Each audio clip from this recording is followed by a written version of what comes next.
వాళ్ళు ఎవరు నష్టపోతున్నారు అన్న అంశం మీద కన్క్లూడ్ చేద్దాం ఒకసారి. సో బ్యూరోక్రసీ సిస్టంలో ఇటు ఏపీతో పోల్చుకుంటే తెలంగాణ అంటే పొలిటికల్ సబ్జెక్ట్స్ అన్నింటినీ పక్కన పెట్టేద్దాము, ఈక్వేషన్స్ అన్ని తెలంగాణ చాలా ముందంజలో ఉంది. అండ్ ఏపీలో కొంతమంది మాట్లాడుతూ కూడా ఏసీబీ అధికారులు ఏం చేస్తున్నారు, నిద్రపోతున్నారా అన్న వ్యాఖ్యలు కూడా చేస్తున్నారు. ఇన్ఫ్యాక్ట్ నాట్, కానీ ఇక్కడ సెలెక్టివ్ ఇది జరుగుతోంది.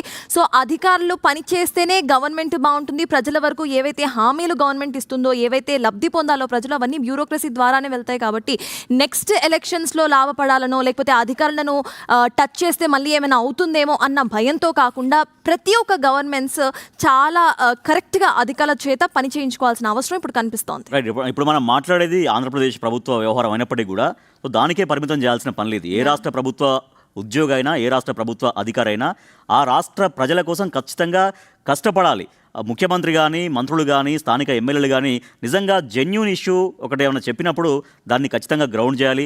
ప్రజల కోసం ఎస్ ఈ అధికారి మా కోసం పనిచేస్తాడు అన్నటువంటి నమ్మకాన్ని కలిగించాలి. అట్లా నమ్మకాన్ని కలిగించేటువంటి అధికారులు తెలంగాణలో ఉన్నారు, ఆంధ్రప్రదేశ్లో ఉన్నారు.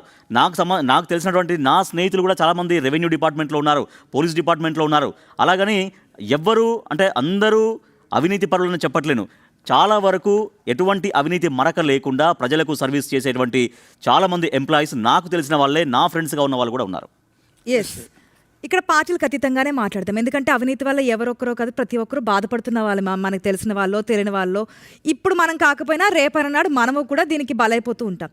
సాధారణంగా ప్రభుత్వాలు యాక్షన్ తీసుకోవాలి. ఇప్పటికైనా సరే ప్రభుత్వం ఎవరైతే మాట వినట్లేదో, అవినీతిమయంగా ఉంటున్నారో వారి మీద కఠినంగా యాక్షన్ తీసుకుంటే కనుక రేపన్నాడు వేరొకరు రాకుండా ఉంటారు. ఎగ్జాంపుల్, తమిళనాడులో సీఎం విజయ్ ప్రమాణ స్వీకారం చేసిన తర్వాత ఈ మధ్య అవినీతికి సంబంధించి వస్తూ ఉంటే ఒక ఫోన్ నెంబర్ ఇచ్చారు.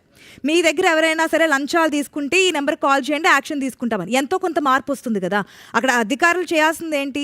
ప్రజలకి పని చేయాలి. ప్రభుత్వ అధికారం అంటే ప్రభుత్వానికి సంబంధించే కాదు, ప్రజలకు సేవ చేయడం కోసమే ప్రభుత్వం వాళ్ళకి డబ్బులు ఇస్తుంది, అది కూడా మన డబ్బే ఇస్తుంది. సో దానికి సంబంధించి ప్రభుత్వం ఏ విధంగా యాక్షన్ తీసుకుంటే 2 years అయిపోయింది, వాళ్ళకి వార్న్ చేసింది చాలు. నెక్స్ట్ ఏదైనా కఠినంగా వాళ్ళతో ఉంటే తప్ప దీంట్లో మార్పు రాదేమో. మరి ఆ దిశగా 1996 సీఎం ముందుకు వస్తారేమో చూడాలి. రైట్. ఇప్పుడు తమిళనాడులో విజయ్ ఏ విధంగా అయితే చేస్తున్నారంటున్నారో, గతంలో చంద్రబాబు కూడా ఇవే చేస్తారు. డైలీ యువర్ సీఎం అని పెట్టి ఎవరైనా ఒక ఫోన్ కాల్ చేయండి అనేవారు. మాకు ఈ సమస్య ఉంది అంటే అధికారులను వెంటనే అక్కడ నుంచి ఆదేశాలు జారీ చేసి అధికారులను ఉరుకులు పరుగులు పెట్టించేవారు. సో ఇక్కడ ప్రభుత్వాలు ఏం చేస్తాయంటే లంచగొండ అధికారులను ఉపేక్షించవు, కానీ అలాగని చెప్పి ఉద్యోగులతో పెట్టుకుంటాయంటే ఉద్యోగులతోనూ పెట్టుకో. ఎలాంటి విషయాల్లో అంటే వాళ్ళకి బెనిఫిట్స్ విషయంలో కానీ మిగిలిన విషయాల్లో. కానీ లంచగొండి అధికారులను ప్రభుత్వాలు చూస్తూ వెళ్ళిపోతాయి, పట్టించుకోకుండా వెళ్ళిపోతాయని అనుకోలేం. అధికారులు కూడా, మిగిలిన అధికారులు కూడా దాన్ని ప్రోత్సహించారు. లంచగొండ అధికారులపై చర్యలు తీసుకుంటే, ఏసీబీ దాడులు చేస్తే అధికారులు ప్రభుత్వానికి ఎగెనెస్ట్గా మారిపోతారని నేనైతే అనుకోవట్లేదు. సో ఇక్కడ ఎమ్మెల్యేలు కూడా ఏమంటారంటే, లోకల్గా ఉన్న ఎమ్మెల్యేలు పోలీసులనో ఎంఆర్ఓలనో మా వాళ్ళు వచ్చారు, ఈ పని ఇలా చేయండి, ఆ పని అలా చేయండి అంటారు. దానికి ఆ లోకల్లో ఉన్న సిఐఓ ఎస్ఐలో విన్నప్పుడు ఈ రకమైన ఆరోపణలు చేస్తుంటుంటారు. సో ఏ రకమైన పనులకు అధికారులు మాటలు వినడం లేదు అన్నది కూడా స్పష్టంగా నిర్దిష్టంగా కేసెస్తో చెబితే బాగుంటుంది. సో ప్రభుత్వ అధికారులు ప్రభుత్వ మాట వినట్లేదు అనడం కరెక్ట్ కాదేమో అనిపిస్తుంది. ఎస్, ఎడిటోరియల్ పార్ట్లో భాగంగా మేమందరం చెప్పి ఒక bottom line meet the editors ద్వారా ప్రభుత్వ ఉద్యోగులకు